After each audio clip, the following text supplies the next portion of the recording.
Happy Tuesday, everybody. Welcome back to the Tuesday Tea. My name's Maddie. I'm Carly.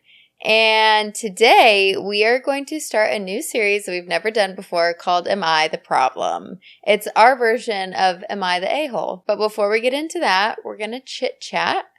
What's new with you, Carly? I know what's new with you. What's new with me? So you went on a date this week. I did. Tell us about it. I have not heard about it. Yeah, we're really racking up the dates. You're killing it. Lately. Yeah. I had this epiphany after it. I'm like, I actually don't think that dinner dates are where it's at. Really? Okay. I just think one-on-one dream idea for two strangers. Like, how exciting. I feel like that's where I thrive. I love it. It's a dream. Mm-hmm. The more dates I go on, the more I'm like, I have no idea if I'm interested in this person. Mm-hmm. And that's just been the consensus. And maybe it's because I haven't met someone I like really click with. But all of them have been mostly fine, like quote unquote fine. It's just two adults that carry on a conversation. Yeah. But like none of them I'm like, this is amazing, which I'm like, can you really actually get that from just a dinner? Yeah. I feel like the benefit of a dinner date is you kind of cover main topics, you know, like faith, your morals, family. You can see what they do as a job. You can see how they treat the waitress. It's very generic. Yeah. You're not in a playful environment where you can necessarily like joke around, which I feel like that's something that you really care about in a relationship. Like you really care about sense of humor and how you guys banter and all that stuff. And it's hard to see that side of a person on a dinner date. But I think it's good to do a dinner date first and kind of weed out people that you wouldn't logistically be a match with, and then move on to the chemistry portion, because it's like if you were to meet someone and have a lot of chemistry with them and like develop a little crush, but then realize later that like you don't match on big things, like he's not a Christian or something like that, then it's like, oh, that sucks. And it's kind of murky water after that. Yeah. Yeah, you're right. I think in a perfect world, I would like to meet somebody, bop, and like have the connection knowing their morals, and then you go on a dinner date. But it's just so hard to get someone's personality in dinner. Yeah. And then like checking off the list, just making sure that they have the morals. Yeah. Like you're Check on the same off the page. boxes. It's kind of hard on a first date to like walk through that agenda, because you don't want it to, like, you know why you're both there, but you don't want to be like, okay, tell me about family. Okay, tell me about what you believe in. Okay, tell me what you do for work. Like, I like to approach first dates of like, I just want to get to know you. Like, tell me about you. Yeah. And even if they check off all the boxes, it's like, it's kind of hard to quote unquote box check, because you're not trying to make it that serious. If that makes sense. Yeah. So it's like when you leave, you're actually like, I don't know. I mean, it was good. That's always how I feel like I call them. That's true. It's like the idea is to check off all those boxes. In reality, do you cover all those topics? Probably not. That makes me think of that guy that approached us at the bar the other month. I forget which episode we talked about that on, but we talked about it where it's the guy who slid into our booth and started chit-chatting. He was so good at literally covering all the topics. He asked us our religion. He asked us our political views. He asked us if we plan to stay in Nashville or if we plan to move. Yeah. He asked us like how we value family. He asked us if we like to travel. Yeah. But in a sly way. In a sly way. He was so good at incorporating all of those questions that he wanted to know about us. He was like scouting us out, but he did it in such a nonchalant way. Yeah, he probably does that a lot. So he's really good at it. But I was impressed because I'm like, wow, that guy really just got all the information that he wanted from us in a casual way. Yeah, you're right. Which I guess that's like the benefit of people using apps is like you can kind of check those boxes from your phone. Yeah, you can see where they stand on certain things. Yeah. But like, I don't know. Every time I leave the date, I'm just like, I feel more lost than before. Yeah. Than before I started, before I got here. So tell me about this guy specifically. First of all, he was 6'7", right? Yeah, he's 6'7". Okay. Yeah. They just get so many more points in my book when they're tall. I know. It's like I refuse to excuse anything because they're tall, but the temptation is there. But the man was... Sorry. You sent me a video by Is it Jason Kennedy? No, Jason Kennedy is the E! News reporter. Trey Kennedy. Trey Kennedy. Yeah. She sent me a reel that he posted about 6'2" guys versus 6'4". It is hilarious. I'm going to post it on our stories because it's iconic. It was so funny. He's like 6'2" guys okay, what do you do for a living? What's your values? Who's your family? You know, all that stuff. And then 6'4", do you have a criminal history? It's okay. We don't need to know. Don't tell me. Don't tell me. Like, the stuff that you can justify for a 6'4" man. Yeah. The list just goes on. It's so true. It's so true. The way the video started was so funny because he was like, the guy behind the camera was like, there's really no difference between 6'2" and 6'4". And Trey Kennedy's like, what? In what world? In what world? It was so good. It was such a good little bit. But the man was pure gold. I knew it. I could tell from the Hinge messages. Maddie literally has not heard anything about this date. No, I haven't. But I could tell he was a gem. Just the way he was gem. messaging. He was so sweet. He was so excited. He just, so many guys give off a douchey persona. And he was giving golden retriever energy. Okay, so tell us about it. Gosh, it feels like forever ago. And it wasn't. It was just so pure. Like, that's the only way I know how to describe it. Like, he was just a gentleman and really just happy to be there. Really interested in getting to know me, but also was not afraid to talk about himself. Like, at one point, he pulled out his phone to show me photos of his family dog. Aww. And he was like, look, and just showing me these. Like, he's just pure. Yeah. We talked about faith quite a bit, which was really sweet. He would kind of like acknowledge, oh, that's like a really deep question. And like, that's a really good question. And like proceed to answer it in kind of a vulnerable way, but you could tell was a little bit shy or just choosing his words carefully, but not being afraid to kind of go deep. Yeah. And you could tell he was kind of like excited about the fact of being vulnerable. Mm-hmm. He was just really sweet. He was very humble, a little goofy, but like humble and just sweet and kind. Yeah. And just wholesome, like very wholesome.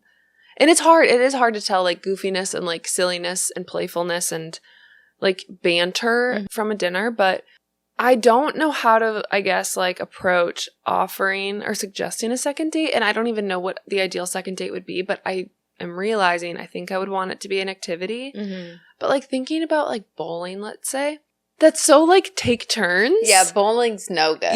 You're like ships in the night. Yeah. Like even though you're doing it together. So it's like, I don't know even about mini golf. Mini golf is fun. Is it? Yeah. There's a place in Nashville called like Putt Shack or something. Yeah. And it's like glow in the dark. You get a cocktail. It's a very vibey, like adult mini golf fun date night. Yeah. You should go there. You should suggest that. He's very open to suggestions. I picked the dinner spot because he asked like, what does Carly like to do on a date? And we had just gone out to dinner the night before. And we're like, this would be the perfect date spot. Oh my gosh. So I was like, she loves this restaurant. And he's like, great, sold. So I think he would be open if you suggested something. He reminds me of my brother. It was just like so pure. Yeah. Luke, if you're listening, he was just like so Luke energy. Is that a good thing or a bad thing? It's a great, the fact that he reminds me of my brother. Yeah, that's true. But like my brother is so wholesome. Your brother's like the sweetest human. He's just like epically humble and kind and funny. And I was thinking about Selena, my sister-in-law, like, mind you, they went to school together, so they got to know each other a little bit that way, or like a lot that way. But I'm thinking about like, okay, if Selena was sitting across from Luke at a dinner, like how would he act for the first date? Like if they literally were strangers. Yeah. I'm sure it was the way we were, you know? Yeah. So it's kind of one of those things of like, I don't want to say when do you call it, but like, how do you know? Do we keep moving forward or not? It's so tough if there's not like blatant red flags. I'm not saying that about him. I'm just saying in general. Yeah. Like I get really good vibes from this guy. Mm-hmm. I think the spark is really unrealistic, hopeful, but like maybe that shouldn't be the expectation that there's like this spark. Yeah. And I think a lot of people can get tied up in the hope for that. Obviously we all want that. But anywho, we geeked out over F1. Really? Like, the man is an F1 fan. And That's it was so fun. You guys should watch an F1 race. Yeah, we should. But that doesn't start till March. We have 9 Sundays now to go. Oh, okay. Not that I'm counting. It was just sweet. So, like, he goes karting sometimes. Like, there's this place in East. Wait, that would be a fun date, too. But, like, I mean, maybe that would be like third or fourth date because you're not like chatting as much, but it'd be a fun like bonding just hit him activity. With my car. Yeah, just railing him. See you, loser. Eat my dust. We should go, honestly. Yeah, that'd be fun. Yes, I would say overall good. You think mini golf? What would be another option for like an activity where you kind of like? I don't want it to be awkward. Yeah. So it's like, what is the best second date? Did you guys talk about anything else that you like to do other than F1? He likes to run. Oh. So, yikes. No, he likes to run. He's like not really big into drinking, but like he did have a drink. Like, so that was sweet that we kind of bonded over that. We're trying not to drink, but he's like, all of my friends really like to drink and I'm just not into it really anymore. Oh my God, he's so pure. Maybe we can invite him to like a friend game night. Oh, Maddie, my gosh. Don't you feel like... I feel like that might be like we're dating at that point. Yeah, that's true. We could do like no, I don't want, like, you don't invite them to group things, right? Quickly. Like that would be so fun and ideal, but I feel like that's... Yeah, I think it would definitely show that you're very interested. Which is fine, but I just, yeah. Ooh. Yeah, maybe not. Maybe in a couple dates, but I think that would be a fun way to see their personality shine through. True. Because it's less pressure than one-on-one. Yeah. But yeah, you're right. It would probably be too much. So I would love if any listeners have any ideas for like a good activity for a second date. I would prefer to stay away from the homes, but honestly, I don't get any creepy vibes from this guy. But just in general, I would love to know like a good second date. Yeah. Okay, mini golf, and then we'll think of some other ones. Okay, that sounds good. Pickleball would be fun. Oh, pickleball would be fun.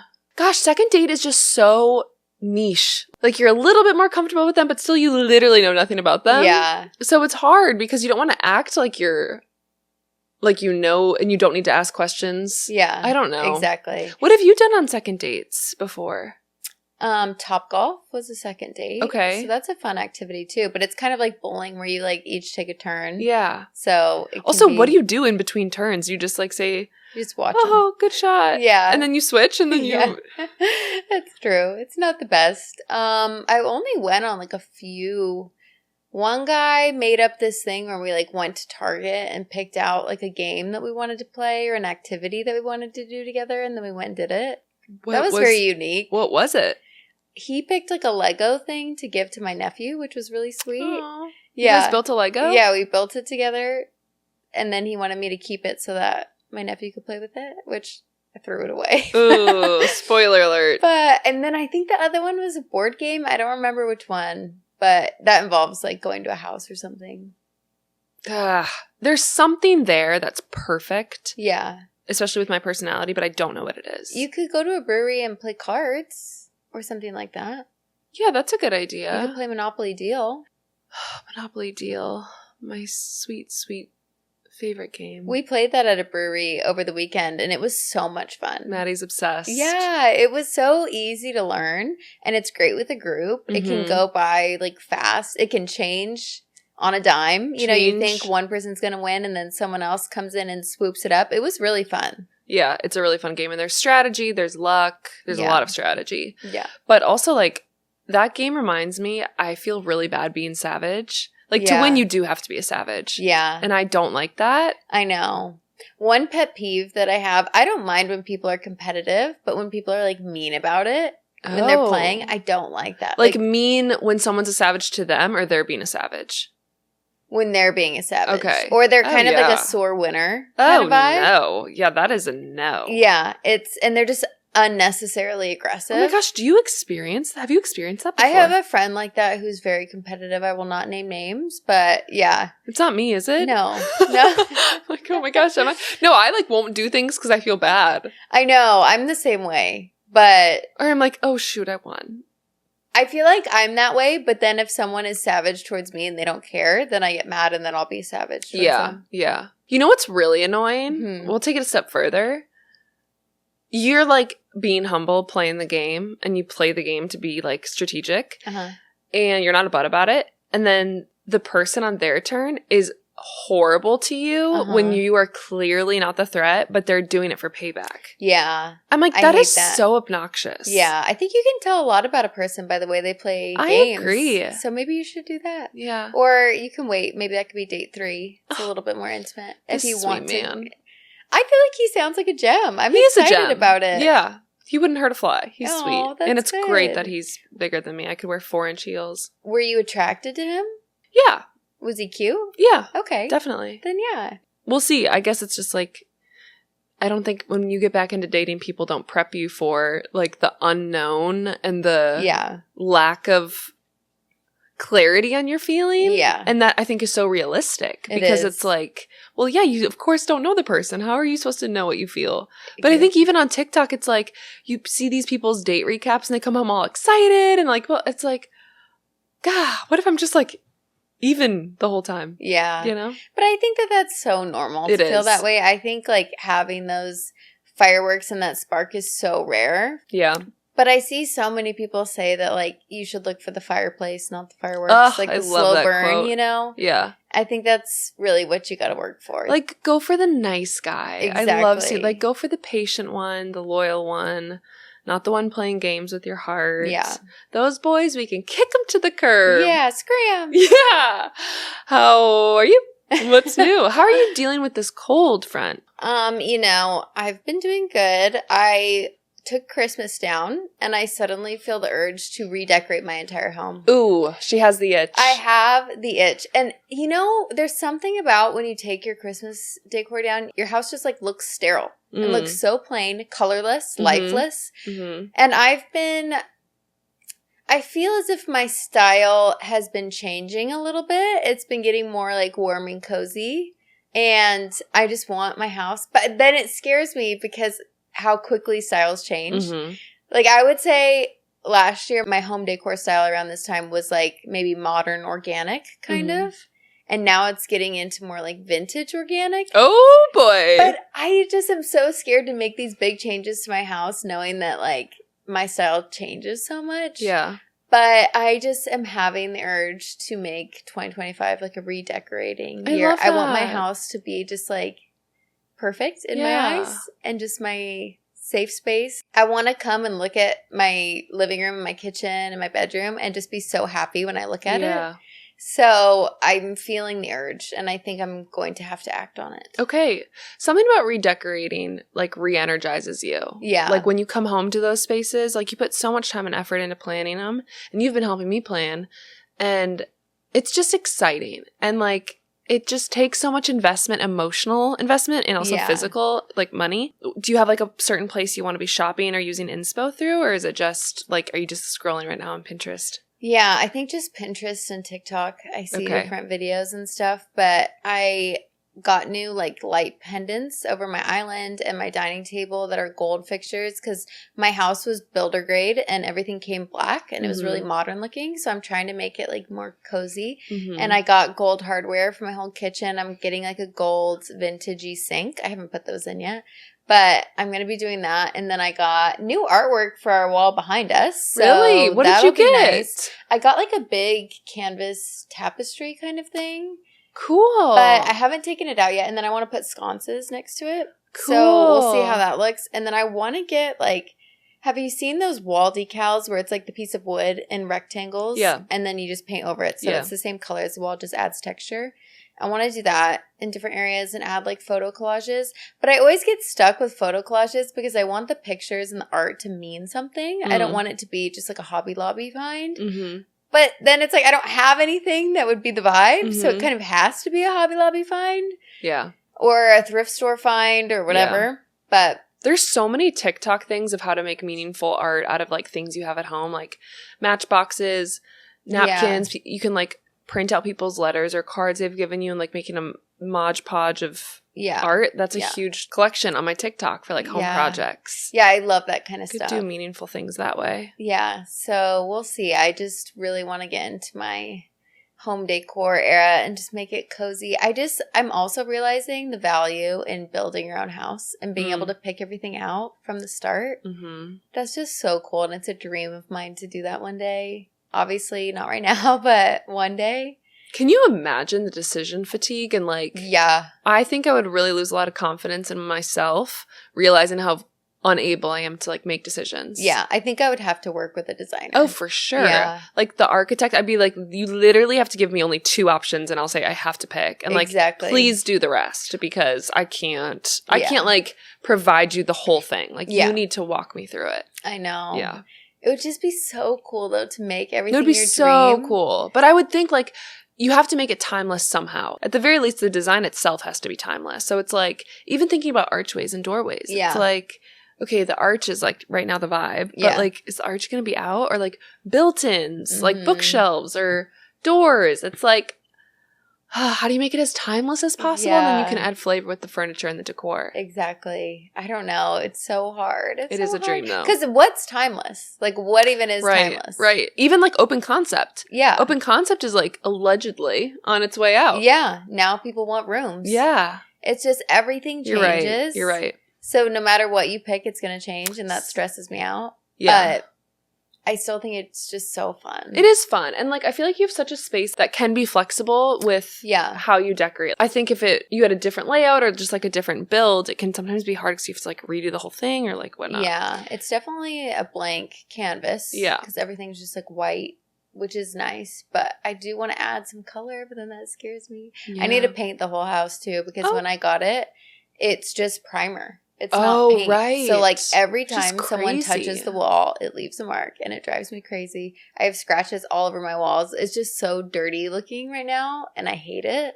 It's not, but I understand. I need to paint it, but then I want to do those wall decals and paint over them. Yeah. And then I am dabbling with maybe wanting to do color. So it's just like so many decisions. Yeah. So I don't know. You got such a good pop of color in your guest bedroom with you redoing it. Yeah. Oh, I haven't posted about that yet. Gosh. I need to get a rug. That's the last thing I need, and then I'm going to do my reel about it. You have to do like a crazy reveal because it is stunning. Thank you. It is like the prettiest pop of color. So excited. Something that I think also is fun for pop of color that we were talking about for my house is curtains. Yeah, yeah. I want to get like a patterned curtain that's just like so vintagey but like calm and cute, but just adds a little pop. Mm-hmm. That could look cute in here too. Yeah, I think I'm going to get new curtains.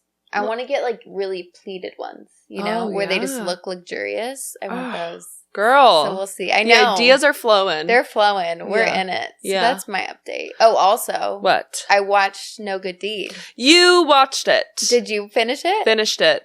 Aren't you proud of me? I'm so proud of you. Squid Games is next. Squid Games. Okay, I never watched it. You should watch it. I'd be curious what you think. I tried to watch the first season and I was just appalled. I think we talked about this, but the empath in me, I could not deal with the fact that these poor people were struggling with addictions and then they were just toying with them. Yeah. And then killing them off. It just was so sad to me. I couldn't watch. I understand. But everyone raves about it, so I know it's good. It's just like the most fascinating social experiment in the whole world. And by the end of it, it's like the end of the first season. I was just fascinated with the psychology behind it of people, which like, yes, it is a very brutal show. Like the concept is crazy. But I think how they play with the psychology and seeing like how humans act with money and with different motivations and demons and addictions. It's just fascinating. Wait, are you talking about the Squid Games reality show? No. Or the Netflix show? No, the Netflix show. So they came out with the second season of that? They did. Okay, but then they also came out with a reality show. Yeah. But you didn't watch the reality show? No. Okay. I'm here for the death. Okay. Yeah. We want the real death, not the fake death. Real consequences. Okay. Yeah. They're crazy though. Like the different games they play. Obviously like the first one that they marketed as is red light, green light. Oh yeah. See, that was so scary to me too. Yeah. Like I get so into shows like that. Suspenseful shows literally give me heart palpitations. Really? I like can't watch. What if you watch during the day? I'll still be so into it. I have to like go on my phone to distract myself if it gets too much. Like you're like, everyone's like, Maddie, focus. She's like, I am. I can't look. Yeah, I know. I'm like, I literally cannot look right now. Like even sometimes Survivor, when the stakes are high, when they're like, I get so into it. That's hilarious. It's like if you're having a very serious conversation and you're really like stressed out by it, you're like, I just have to be on my phone and I can talk to you. I have to like disassociate. I can't make eye contact with you. Yeah, that's like the show Silos. Have you watched that? No, but you talk about it all It is my favorite show at the moment. You guys need to watch it. It's on Apple TV. They just came out with the second season. It is so good. I don't know why, but it has hooked me in. It's like basically kind of end of the world scenario. Everyone's in this underground silo, and if you leave the silo, then you die, and you like because you can't breathe because the air is poison. Imagine pitching that idea to a group. It sounds so dark, but it follows this girl who like is trying to uncover what actually happened, why they're actually in there. Is it really poison outside? It's just very deep thinking, and it's so good. I'll watch it. What's it on again? Apple TV. Apple TV. I don't have that. I'm on my sister's. Darn. Paige. Yeah. Anyways, No Good Deed. Oh, yes. Highly recommend. Oh, it's so good. Fascinating show. I don't think I've seen one like that. Like, just with the darkness and the comedy and the filming style. Yeah. And I loved how it had that, like, comedic relief. My mom watched Dead to Me. Yeah, did you with ever that watch same that? actress. Yeah, I did. Okay, she said that it was similar. It is you're right, it is. That same actress that's in Dead to Me is the neighbor in the show. Oh, okay. So much older. My goodness, she aged. Sorry, but she, back to women aging quickly. Yeah, it was good. I think I was a little bothered by the characters, the neighbors. They were just so negative towards the end. Mm-hmm. It was an interesting storyline. The whole storyline I thought was interesting and like kind of kept you wanting more. Yeah. But the obnoxious negativity of the neighbors across the street was just like a little annoying. Yeah. But like besides that, I really liked it. Yeah. I love a good one season, twists and turns, murder mystery, who did it. Yeah. I love those kinds of shows. And I feel like Netflix has a bunch of those. A new one just came out. I think it's called Missing You. I don't think it has the comedic relief that this one does. Just dark. It's a little bit darker, yeah, but I love those Missing kinds of shows. Who's it with? I'm not sure. Okay. I just saw the preview, but I didn't know any of the actors or actresses. But Netflix has a bunch of those, just like one season spinoffs, and I love them. It's something about like crawling into bed and following a storyline, and it's not a whole like investment like Game of Thrones, which I've never seen, but it's something so easy. Yeah. You know what I'm craving to rewatch? What? And I think I might. Nobody Wants This? No. Oh, I just rewatched it. One more guess. Come on. I don't know if you've seen it. I don't know. One Day? Oh, isn't that a movie? Or is it a show? It's a movie from a while ago. Okay. Which can I kick heard rocks. that one just rips your heart out and stomps on it.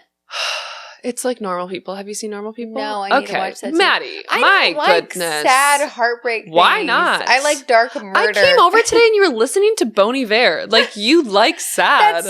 I had coffee house music on Spotify. I'm sorry, you're listening to Stacks by Bon Iver. You're sad, okay? No, I don't know what it is. I literally watched It Ends With Us, which, controversy. But I watched that the other day while I was putting away laundry, and it made me feel so depressed. Like, there's something about a sad movie or show that's about a love life. Like, I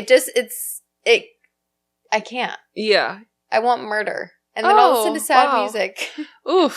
I want a murder mystery. Should someone diagnose that? Maybe. It's the morbid curiosity. That's what it's like when you're on the freeway and there's a car accident and then you get into a car accident or there's like a traffic jam because everyone's looking. It's just so raw and good, and it's sad and yes it's depressing, but it's real and it's raw and it's not real, but they make you think it's real. Yeah. And it's like it feels like reality, which makes it's so meaningful. Yeah. You haven't seen either One Day or Normal People? No. Oh my gosh! What are they on? One Day's on Netflix. I know that. Hulu is Normal People. Okay. But that's how Paul Mescal got famous. And Daisy Edgar Jones and Paul Mescal were literally like no names before that show. But it took off like crazy. And I read the book before by Sally Rooney. And she also wrote Beautiful People, Where Are You? If you've read that book or Normal People. Okay. I mean, you just have to. Like, I'm sorry. Like, I actually don't think I'll be friends with you if you don't watch those shows because, like, they are so meaningful in my life. Okay. I'll watch them for you. Thank you. I'll do it for you. Which one do you want to start with? Maybe Normal People. Okay. All right. Maybe should do, like, daily check-ins on you. But it's just... Bit much. Yeah, I know. But it's just so raw. I'd be curious how you feel about the filming style, so we'll have to report back. Okay. Okay. I'm excited. All right. I did start a new book. I was just going to say, how are you doing on your New Year's resolution and what's going on with books? I'm doing great. I fear I may be overcommitting. I read a book in the morning, like one book, and then I have an audiobook that I listen to during the day, and then I read a different book at night. Ma'am. So I'm hoping that I can finish all 3 in this 1 month because I have to finish at least one. I think I'll finish the audiobook for sure. Why did you pick up 3 books? Have I overcommitted? She's like, I'll do 1 book a month, therefore I'll read 3 books at once. Yeah.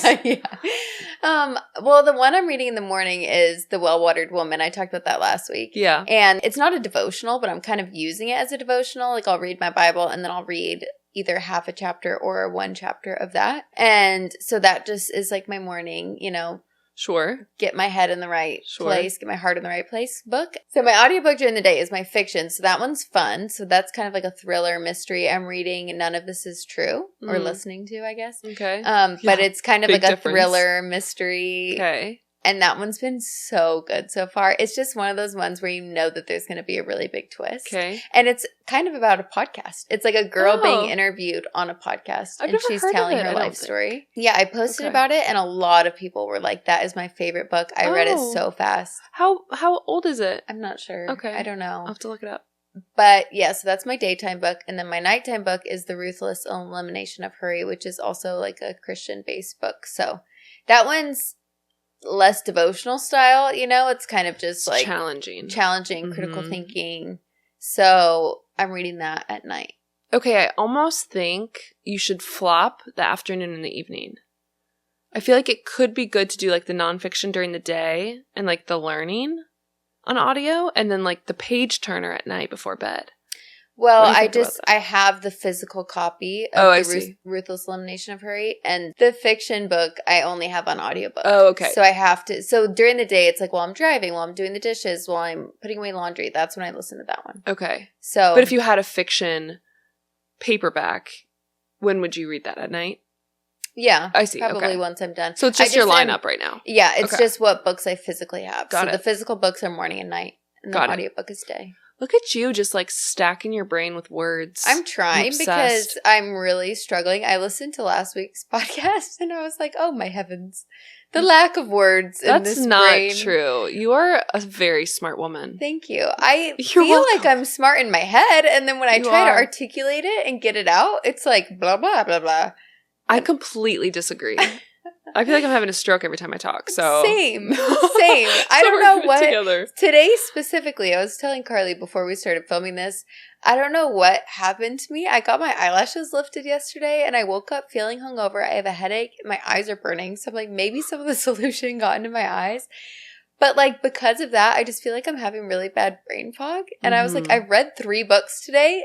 No information is in my head. Like I have not absorbed one single piece of information.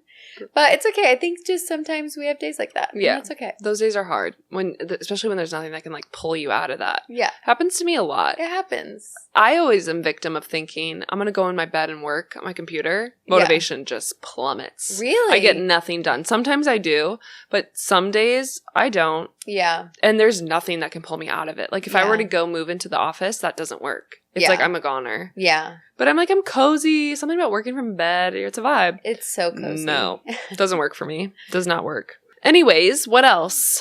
That's it for me. Those are my updates. Okay, love. I have a random quick question. Yes. I genuinely don't know what to do, and I have not turned to Google yet. Okay. What an honor. You're asking me before Google? Yes, you're welcome. What do I wear in the sauna? In the sauna? Are you going after you work out? Yeah. Just wear your workout clothes, but take your shoes off. So I should be clothed? Yes. Well, why?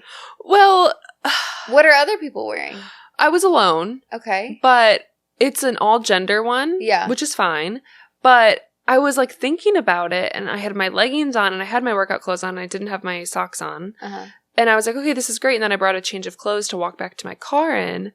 But then, like, now I have soaked leggings, and I only do laundry, like, twice a week. Uh-huh. So are my soaked leggings just, like, hanging out in the laundry bin? Or should I be wearing, like, a swimsuit or just a towel? And, like, I don't know what people do. I wouldn't wear a towel unless you see other people wearing a towel, especially if it's guys and girls. The towel would be so much more efficient, but I don't want to be the only one doing it. Yeah, it really would. Yeah. I mean, at my gym, I just wear my gym clothes because I'll work out first and then I'll go sit in the sauna. But then what do you do? I just go home. But aren't you soaked? I'm not soaked. Oh, I was wet. Fully wet. Really? Yeah. How long were you in there? Probably 15 minutes. Oh. It was a dream. Can I tell you? It was a dream. It saunas was are so nice. Cleansing dream. Yeah. I don't know. I just wear my normal clothes and then go home and put them in the laundry.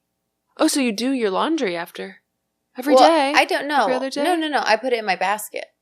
And then it's wet in your basket. Yeah, but it's dirty clothes in the basket. Okay. All right. Yeah. Okay.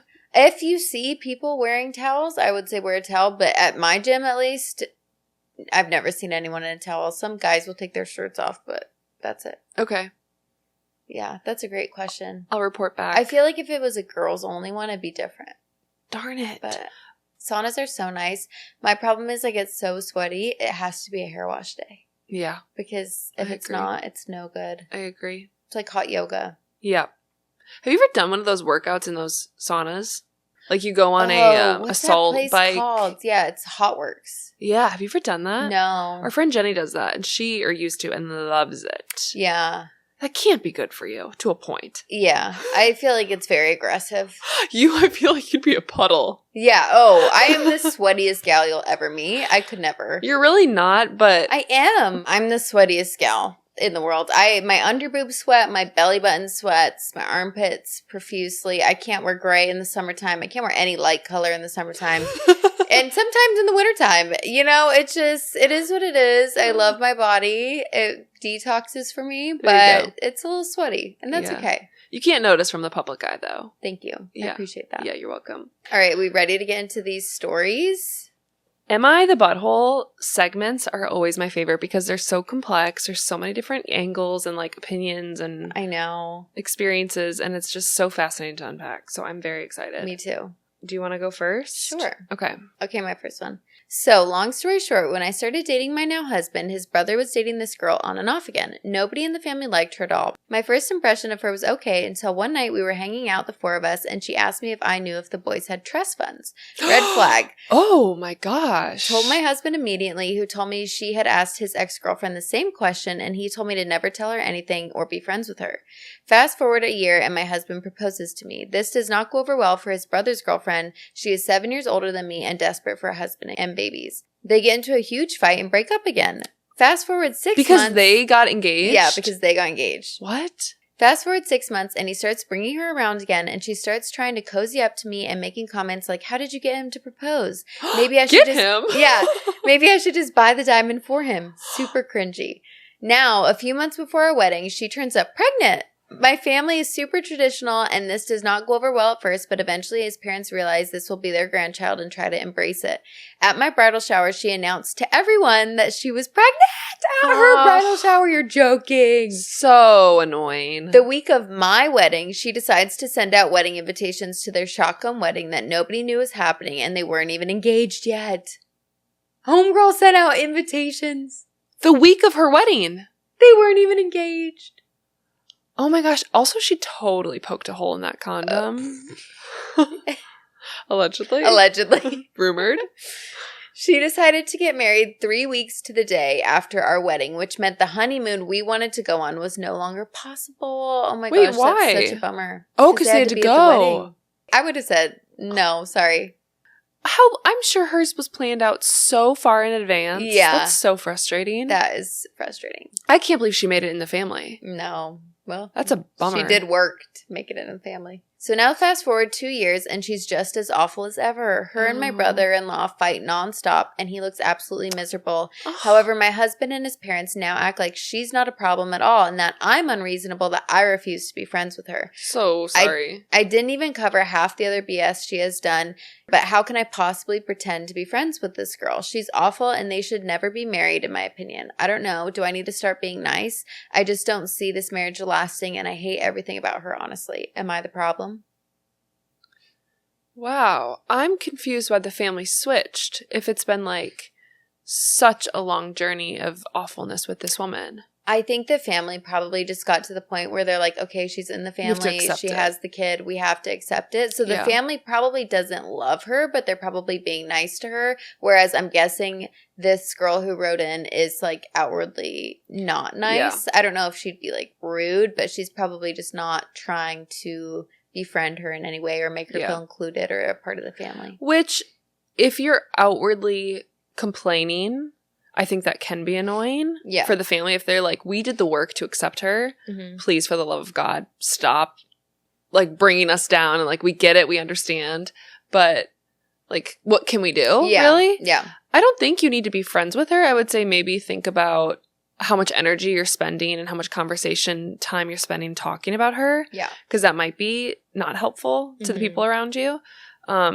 Maybe reserve that for someone else or like someone outside of the family or a friend or a therapist or something like that. But I don't think you're the problem. I think maybe just be conscious of how much you're talking about it because there's really nothing you can do. Yeah, I don't think you're the problem, but I do think hating her is going to get you nowhere. Like, she's in the family. I don't think you need to be friends with her. I think you should try and let go of the grudge. Yeah. Because at the end of the day, it's their life. It's your brother-in-law's life. It's her life. Yeah.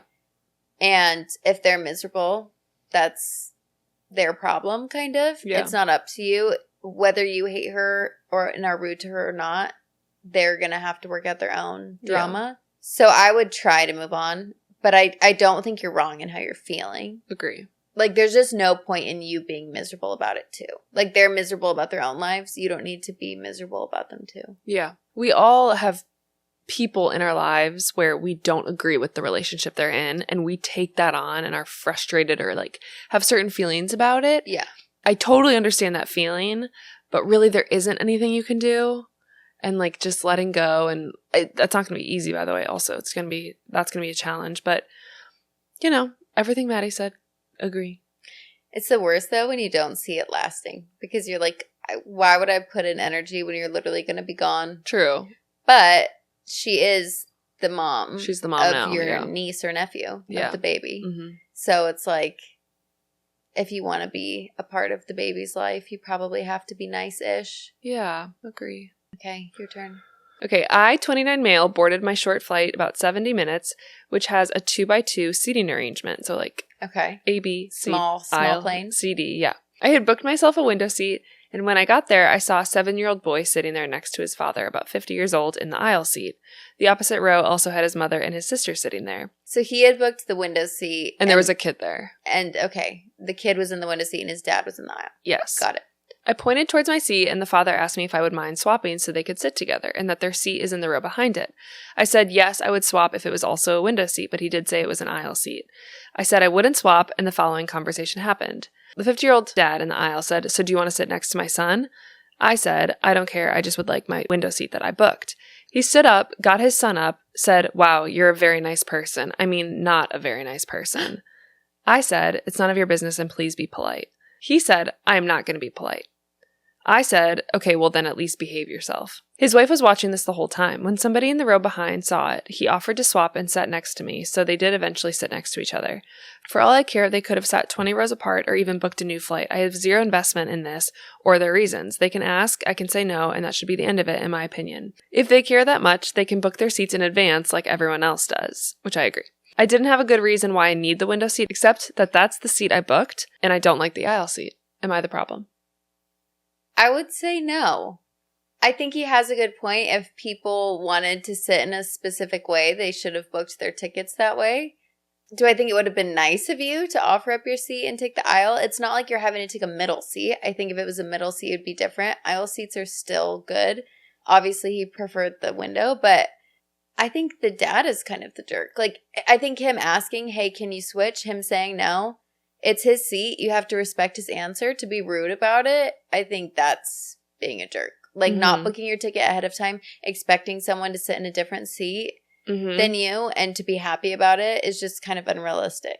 I think you're right. I think you're spot on. It's the expectation. Yeah. And that, like, if you had done it, that would have been very kind of you, but I don't think it makes you wrong for not doing it. I think so, too. Like, that's so generous of you to say yes. Yeah. Even if it's a middle seat or an aisle seat. But it's not wrong of you, and you shouldn't be talked to that way.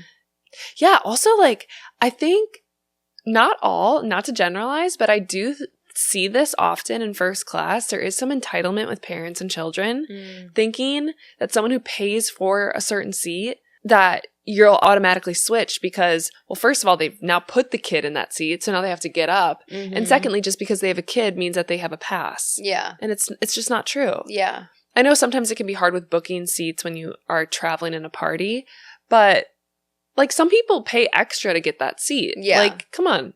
Exactly. And, like, some people really like windows so they can lean on it and sleep. Like, I'm sure that he had a reason for wanting the window. Yeah, I don't know. I think I don't think you're the problem. I agree. I think it may have been a little bit of a selfish decision, but again, you have the right to be selfish because you paid for your seat and you picked it out. So you have the right to do that if that's what you want to do. Yeah. Follow the rules like everyone else. Yeah. You don't get special treatment. Because you have a kid. Yeah. And you shouldn't expect other people. You should be expecting that they're going to say no. Like, you shouldn't sit in someone else's seat and expect them to say that that's okay. I have asked before of like, I want to sit with them. Would you mind switching? But I sit in my seat first and then I go and ask them. Yeah. Like, hey, would you mind? And totally okay if not. But it's like the unfair expectation and like the assumption and then now you're wrong. Yeah. And that he acted like a baby about it. I don't like that. Yeah. He's wrong. He's the problem. Okay. And I stand by that. Okay. Jury ruled. Okay. So this next one is from the girl who wrote in a couple months ago about having her sister. It was either a sister or sister-in-law move in with her, with the kids. Remember, it was like 8 people in one house? Rent? Yeah. Yeah. And free rent. And they were looking to buy a house? If I remember correctly, yes. It was her, the girl who wrote in, it was her husband, and their 2 kids. She had just had a baby. I believe it was her sister or her sister-in-law. Had just broken up with her boyfriend, had 3 kids, and was expecting to live in their house rent-free. With no job and expecting free babysitting. Yes. Yeah. I remember her. Ooh, I got fired up about that one. Yeah. Okay, so this was her that wrote in. What? There's an update? Yeah. Well, she says, am I the problem? Is there an update? Yeah. Okay. I'm the one whose sister moved in with 3 kids a few months back. Well, I kicked her out. I had surgery and was not able to lift anything over 10 pounds. A week before my surgery, I asked my sister-in-law if she would be home and be able to help me with me and my 2 kids. Every day she leaves to the park or the library with her son and is gone all day and leaves to her mom's house all weekend. She'd been staying with us for 3 months and wasn't looking for a job. She said, yes, she'll be home to help me while my husband, her brother, was at work. Well, the day of my surgery, she was watching my kids. We get home and she starts yelling at my husband, saying the least he could have done was to stop to get her dinner since she watched her kids all day. My husband told her he was more concerned about getting me my pain meds and getting me home to rest. He offered to give her money to go get herself something to eat, and she said, no, I'm not going to get food for myself. You have to get it for me. Oh! So he said, okay, give me 10 minutes to make sure my wife, me, is good. She responded by telling him that he had to go right that second. Mind you, I'm just coming home from having surgery and in pain. The last thing I want to see and hear is my husband being disrespected in our home where his sister lives rent-free. She then tells me she won't be home the next day to help me and I need to find someone to watch my 2 kids. Thankfully, my sister is able to watch them. Day 2 post-operation, she's home and I text her to come downstairs and help me with the kids. She comes and feeds her son, but doesn't feed my daughter. Then sits on her phone the rest of the morning. My son is 7 months at the time and he's crying for a bottle and needs a diaper change and my daughter is saying she's hungry. The sister is just sitting there on her phone, so I struggle to get up and pour my daughter's cereal, make my son a bottle, and start to attempt to bend over, which I shouldn't have been doing, to change my son. She just sits and watches. I'm in pain and crying because I feel so useless. Around noon, I ask her to make lunch for my daughter. She says, well, there's dirty dishes in the sink. I ask her to put them in the dishwasher and let them wash. She responds by saying, I didn't know I'd be cleaning up after you. By that point, I'm done with her. I'm already texting my sister's aunt and cousins to see if they are free to come help me with the kids. I text my husband to ask him to come talk to her. She's his sister and I'd rather it come from him than me. That's true. Okay. After he texts her, she asks if I have a problem. So I go off on her about how she disrespected my husband and how she's literally doing nothing around to help me. Aside from this day, she doesn't ever clean up after herself or her son when she cooks, and he plays in the playroom and the living room. I tell her she needs to leave because I don't feel at peace in my own home. She moves out that same day. Then one of their cousins, she helped move her out, texts me saying that I'm such a horrible person for kicking her out and I'm the one who's being disrespectful. She ended her text with, get baptized again, you need it. Oh, no. I responded back to the cousin, thank you for your candor. But she had already blocked me, so that message didn't go through. Am I wrong for kicking her out? No. No. You are not wrong. Absolutely, you are not wrong. You were so generous to offer her the house. Free place to stay. A free place to stay. You Free volunteered to childcare. watch her kids. Like, she didn't do anything. She didn't lift anything. No. The least she can do is help you out with your kids in general, let alone when you have surgery. Yeah. Even if she didn't live with you, as your sister-in-law, she should be coming over and helping you when you have surgery. Like, that's what family does. Yeah. And the fact that the cousin would send such a catty message and then block her, that just tells me everything I need to know. It's all narrative. It's like how you skew every story. Like she's probably saying a completely different story. Yeah. You know, which is so frustrating because it's just farther from the truth. Yeah. And that is so annoying because I'm someone who wants to like correct the narrative and be like, no, this is what happened. Yeah. But there's really only so much you can do with people like that. Yeah. And you place the expectation by saying, look, I'm having this surgery. Would you be able to help me? It's not like you caught her off guard and asked her. Like, you told her and she agreed. I can't get over the fact that she said, no, go get me my dinner now. What is he, your servant? I know. Go get your own dinner. I'm sorry, you can DoorDash. Or DoorDash. Yeah. My goodness. Gee whiz. What was her childhood like? Like, was she the youngest child just bossing everyone around? Maybe. I'm a baby and I don't do that, okay? I'm the youngest child as well. But, like, it's just, it's youngest child energy. It's only child energy, but she has a boyfriend. Child energy. Or a boyfriend. She has a brother, so she's not the only child. Yeah. Sorry if you're an only child. One of my best friends is, and she's great. So you can turn out great, too. It's not a generalization. You know. All right, my next one. Am I the problem? I'm a 41-year-old male and my wife is 39 years old. My wife doesn't work due to a minor disability. It's not as if she cannot work, but she complains of discomfort and exhaustion all the time. The discussion over her working basically ended 5 years ago, and I've completely given up the prospect of her ever having a job again.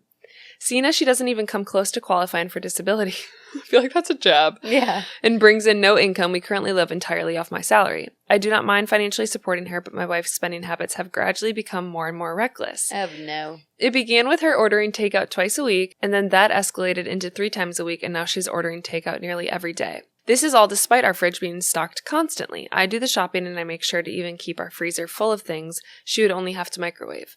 Last month was a particularly heavy one for her. She spent $1,100 on delivery apps alone. Oh my gosh. We cannot afford this. There were several days she ordered twice. I may have reacted harshly, but on Friday I pulled money out of our savings, completely paid off the card, and then canceled it. I then removed all the money from our joint account and funneled it into my own account. Oh, wow. Apparently, my wife learned this when she tried to order takeout. She tried to call the company who explained the card has been canceled. She texted me asking what had happened, and I responded that she was cut off. Well, when That's one way to do it. That is one way to do it. 5 years of that. Ugh. And the whole fridge is stocked. Yeah. Okay, sorry.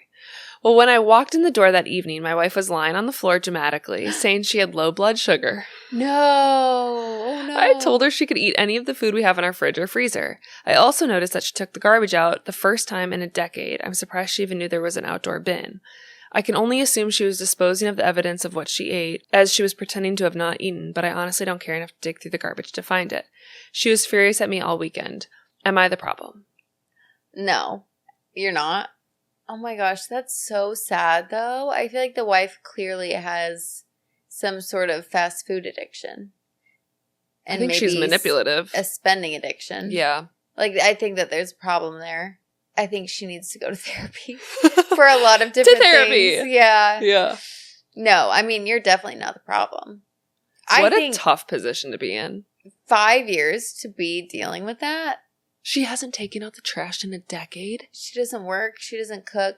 You're like, oh my gosh, you know how to take out the trash? You're doing it now from here on out. How hard? Could you imagine being married to someone that just shuts down like that? Like, literally does not work, doesn't and then cook, lays on the floor when you cut her off? Yeah. Which is like... Spends money you don't have. Yeah. That'd be so hard. And you're stocking the fridge. Yeah. See, I think that there's some sort of addiction there. Yeah. Like, there's no reason for her to be eating out like that. But, like, what a life to live. Like, what a marriage. Yeah. And how sad. Yeah, that's really sad. Not to condone divorce, but, like, thinking about, like, the bills of divorce and legal fees and stuff like that. And, like, finding someone who makes your life easier, not harder. Yeah. Yeah, but yeah, I think tough. She definitely needs a mental health evaluation. Yeah. I'd like that to be evaluated. Yeah. But like the manipulation of laying on the ground and about low blood sugar, it's like, come on. For the people that actually struggle with that, that's such a disrespectful thing to do. Like, you're fine. Get up. Yeah. I don't know. Okay, so you don't think he's the problem? No. Okay. You don't either, right? No. Okay. Also, $1,100 a month in takeout? Crazy. I mean, that's rent. Yeah, that's crazy. Okay, my next one. My wife and I have a 5-year-old daughter, Ellie. Ellie loves cookies and takes it very seriously when her cookies go missing. Don't we all? Yeah. Ellie, we feel you. My wife is also pregnant with twins and sometimes loses track of how many cookies she eats. Last night, my wife came up to me and said she ate the rest of the cookies. I said, no problem, and that will go to the store today for more. So sweet. My God. Gotta keep Ellie stocked. Ellie went to the kitchen for a snack and looked in the cookie jar to find it empty. She ran to me and said that we had an emergency. The cookies were missing. I helped her look for them, but after a few minutes, she realized they were really gone. I told her that the cookie monster must have snuck in while she was sleeping and stolen the cookies. Needless to say, she's very mad at the cookie monster right now. I took her to Target, and when we were buying cookies, she said we need to get another package to hide in the pantry in case the cookie monster came back. I said that was a good idea, and we left with our replacement cookies and our emergency cookies. When we got home, my wife pulled me aside and said that I shouldn't have said the cookie monster stole the cookies when I knew she didn't, and that I'm implying that she's the cookie monster. I didn't know if it was a big deal, but she seemed pretty hurt, so I wanted to know if I was the problem. I think emotions are probably high right now. Did he say the wife was pregnant with twins? Yeah. Okay. I think hormones are high. She doesn't want to be called a cookie monster. Yeah, she's sensitive. Let her eat all the cookies she wants. It's tough. I don't think you're the problem. I think you are being the best dad and most supportive husband. But no, I do not think you're the problem. Yeah. I think it's just a moment in time. Yeah, when you just let her have a moment. Yeah. Tell her she's pretty. Yeah. Give her beautiful. Her cookies. They both maybe need an emergency stock of cookies. Yeah. How cute, though. Ellie's just taking it so seriously. I love it. That is precious. And he's being so compassionate. Yeah. Like, okay, we'll leave with our emergency cookies and our restock cookies. We love a supported king. No, truly. Truly. I'm obsessed. What do you think? Do you think he's the butthole? No, absolutely not. Okay. He's a cookie king. Yeah, he is. He's endorsing everyone's cookie behaviors. All right. Am I the problem? I, 27-year-old female, have been best friends with Kira, another 27-year-old female, since we were little. We were neighbors, went to the same school, college, etc. She was my maid of honor when I married my husband, Rowan, 28 male. Who we went I love the specifics. Yeah. At first, Kira had a big crush on him, but he started liking me. We slowly got closer, and I started liking him too. This was after Kira had told me she had gotten over it and was dating another guy. But I felt really guilty and didn't want to date him if it would hurt Kira. I asked her multiple times. She said it was okay, and because she was, I thought it was fine. Kira has been with her latest boyfriend, Adam, 27-year-old male, for a year or so. However, over the last few months, she's been acting stranger on Rowan. Whenever we'd be hanging out, the three of us, or even with Adam there, she'd always find some way to sit next to Rowan, laugh at everything he said, etc. I didn't think anything of it initially because I knew that's kind of her personality and her and Rowan are friends. But then she started always asking me if Rowan was there before she came over, and if I said no, she'd often suddenly say she couldn't come, though sometimes she would say that even if I said he was here. Rowan also told me about a comment she made to him once about how he was so patient for putting up with me, being too tired to do anything with him, that now that I was pregnant, which I thought was weird. Wait, are they married or they're just pregnant? They're married. Okay. The odd behavior continued, but to be honest, the pregnancy had been keeping me too exhausted to give it a lot more thought, and Rowan seemed as friendly with Kira as always. But 2 days ago, our mutual friend Shay threw a dinner party. Me and Rowan went, as did Kira and Adam. Kira got a bit tipsy, and she kept trying to sit with Rowan and touch him. Oh my gosh. Wait, is she married to her guy? No. Okay. Boyfriend. Girlfriend, boyfriend. He excused himself a few times, but she kept finding him. I tried to get her off of him a few times, and I was getting mad because I thought this was crossing a new line. She was slurring about how I stole Rowan from her. Oh, no. Thankfully, Adam was too busy talking to Shay's husband to hear this, but he definitely saw Kira's actions. The next afternoon, I was at Shay's again with some friends, and when Kira showed up, she was crying about how Adam had broken up with her that day, saying he didn't think they were going to work out. Everyone was consoling her, but I was kind of sitting there. I couldn't help but feel like she brought this upon herself. She asked me, "Are you going to say something?" So I said maybe Adam wouldn't have left you if you weren't trying to get with Rowan all the time. Oh. Some of our other friends were shocked to hear this and got mad at Kira. Some got angry with me, saying Kira was just really friendly with everyone, and that was a horrible accusation to make. Kira was upset, saying she couldn't believe I thought that of her, and maybe we weren't really that close. She left in tears, Not and the I gaslighting. Right. And I left soon after too. Now I don't know. Maybe I was wrong. Kira had been drinking at the dinner party and might not have meant what she said, and the other stuff could have been nothing. Maybe this was too harsh to say to her after a breakup, and we could have talked privately, not in front of friends. Am I the problem? I mean, she's the one who said you stole Rowan from me. So she can't deny that she has some sort of animosity there. Should you have said that right after she got broken up with and was asking for advice? Probably not.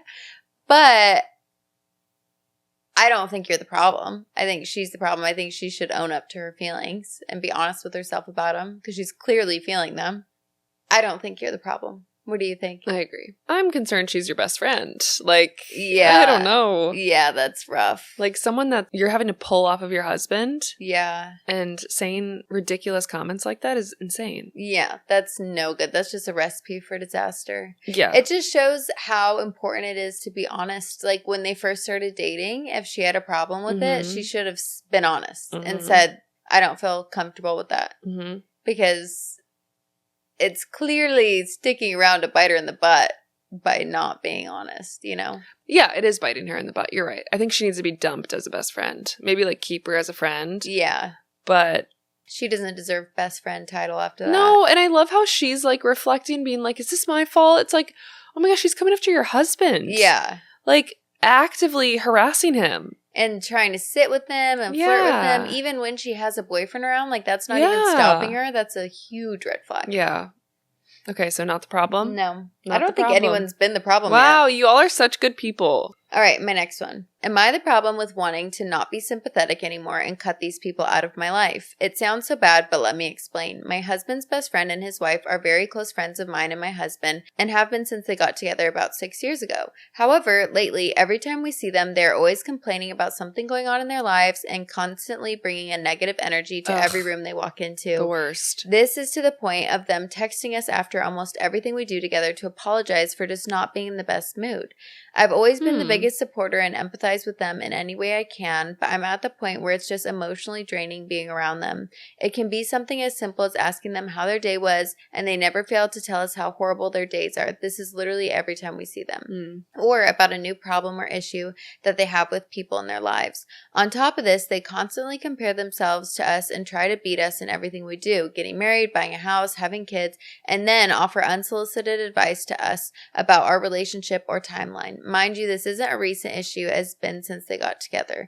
I feel like I'm at the point in my life where I'm tired of being around people who quite literally drain the energy and joy from my life, but how do I also cut off our best friends? Or do I need to suck it up? I also think it's important to mention that my husband feels the same way, but this is his best friend since kindergarten, and he has been having a hard time cutting people out of his life. Am I the problem? Not at all. That sucks. Yeah. I do think everyone faces this at one point in their life. I agree. They take like a real look at how do I feel in this relationship. Again, it's not a how can I be best pleased in this friendship, but like there's literally no value add.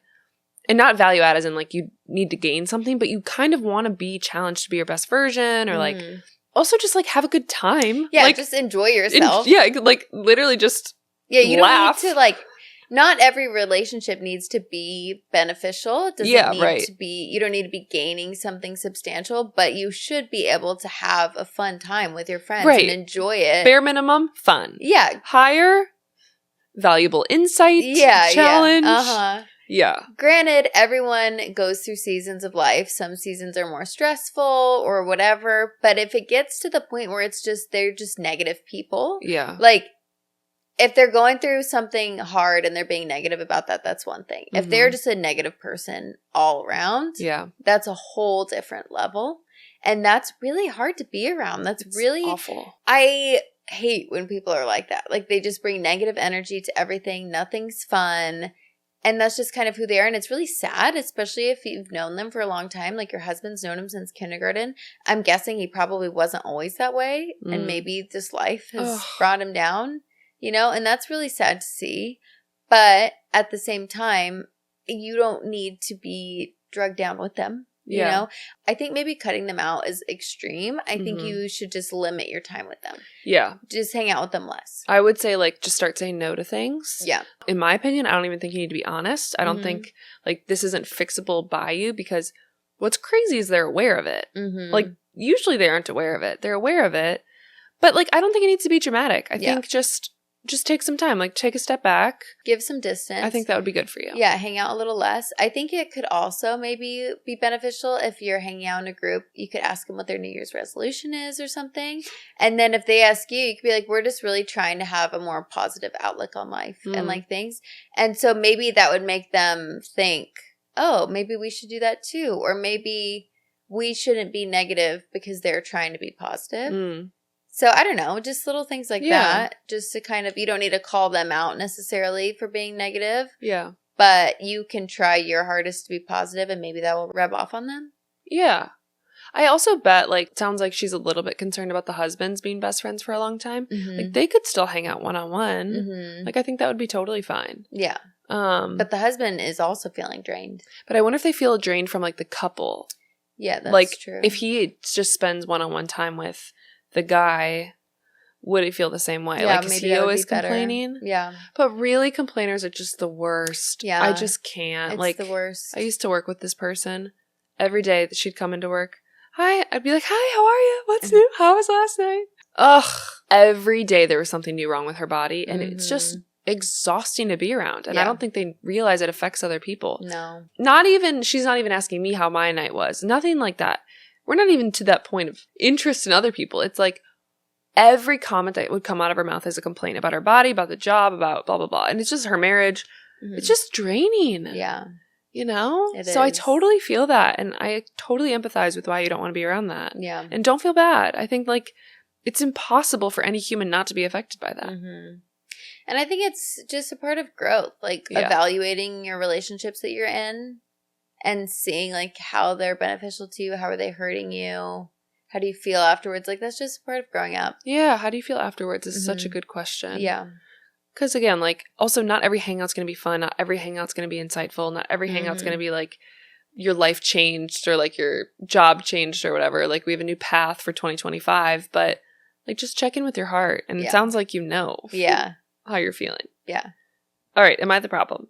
I'm the dad of a 25-year-old young woman who I love very much. I've been able to have a good relationship with my daughter, and I enjoy time with her. But there's one thing about her that would give many people pause. She's a diagnosed sociopath. Oh. Mic drop. Ooh. She exhibited odd, disturbing behavior at a young age, and after a serious incident of abuse towards her younger sister, I realized she needed professional help. Throughout her elementary years, she struggled heavily, getting in lots of trouble in school for lying, cruelty, and all other types of misbehaviors. With an enormous amount of therapy and support, her bad behavior was minimized as she grew older. She received an ASBD diagnosis at 18, and I suspected it for long prior. After her aggressive behavior was tamed, her following years were much more fruitful. She's law-abiding, has a decent job and a good education, and has many good friendships, especially male admirers. She's very, very charming and adept at attracting guys and maintaining their interest. She currently has a boyfriend of about 1.5 years who's crazy about her and who I have a very strong relationship with. We live in the same area and spend a lot of time together. He's a great guy, very kind, funny, and intelligent. But I doubt she loves him. We've had some very honest, in-depth discussions about her mental health since her diagnosis, and she's been open with me that she doesn't love or feel empathy towards anyone, even family.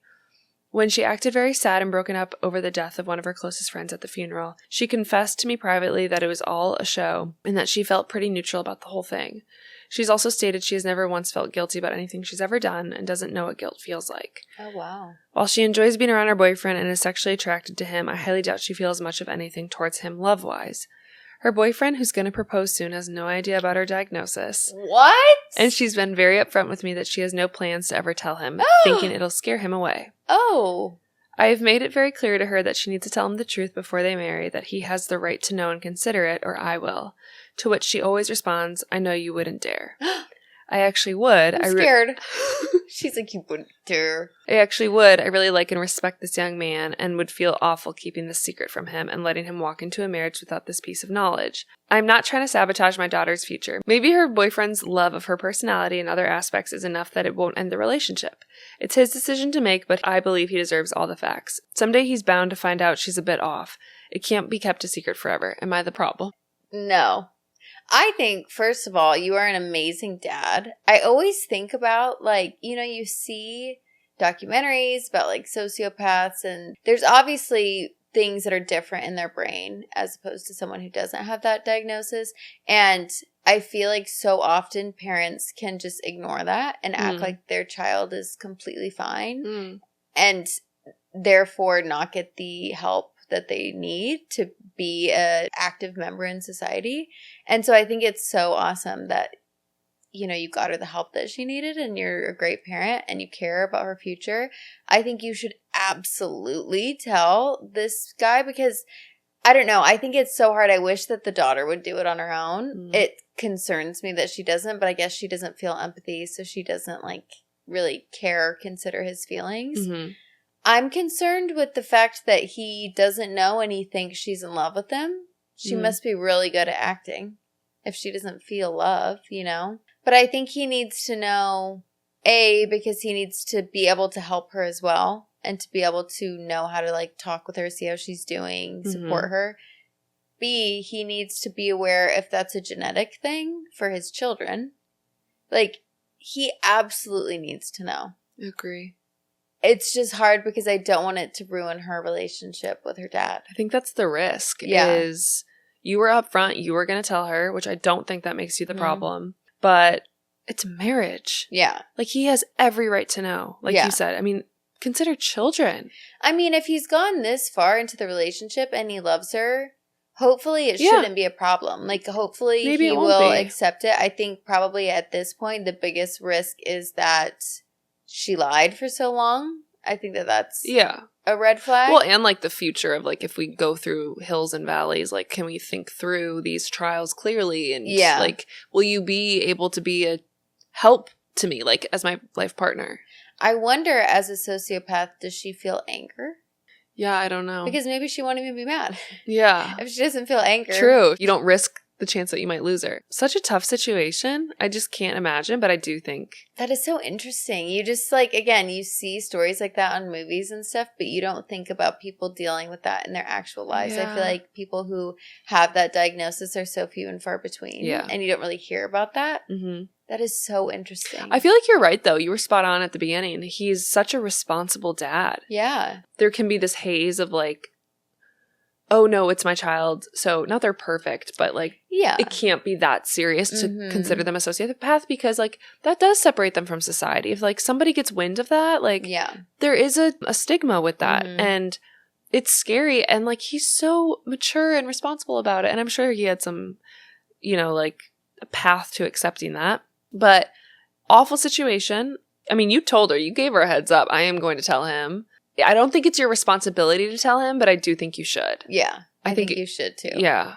Out of your love for this young man. And also, I would say like out of his love for her too. Yeah, she might not feel hurt if it ends badly in 10 years, but like she could get all of her money taken from her in the divorce or something like that, you know, which would make logistically her life hard. So yeah, I think you should go for it, and I don't think you're the problem. Yeah, I think you're a great dad. Such a fascinating. That is so interesting. I love these types of stories. It's just like they're complex, and I feel like you could talk about them forever. Yeah. And nobody's the problem. Yeah, nobody was the problem today. Nobody was the problem. Congratulations, you are all our great people. Yeah, that was kind of dark, though. I feel like we should do a funny episode for next week. They were all like very, challenging, dark situations. Yeah, I think we should do accidental texts. I feel like those are always shocking. Oh my God, those are so fun. I've done so many and I don't Really? I mean, like, couldn't tell you one, but lots of skipped heart rates. We'll have to think of them. Thank you guys for listening. We love you all. Make sure that you're subscribed. And if you're feeling generous, maybe give us a rating. 5 stars only, please. Nothing more, nothing less. Stay warm during the winter storm coming through the States. Yeah, hopefully that'll be gone by the time this goes out, but we'll see. It's going to be icy here in Nashville. Get your shovels. Yeah, and everyone with the fires. I hope the fires are out by this time when we're filming it. The fires are rampant right now in LA. Yeah. It is crazy. It's like apocalyptic type fires. Oh my gosh, seeing all the cars on the freeway that were abandoned. Yeah. Horrifying. So scary. Yeah, prayers for everyone in LA and their family and homes. Yeah. Well, we love you guys, and we hope you have an amazing week, and we'll see you guys next week. Bye. Bye.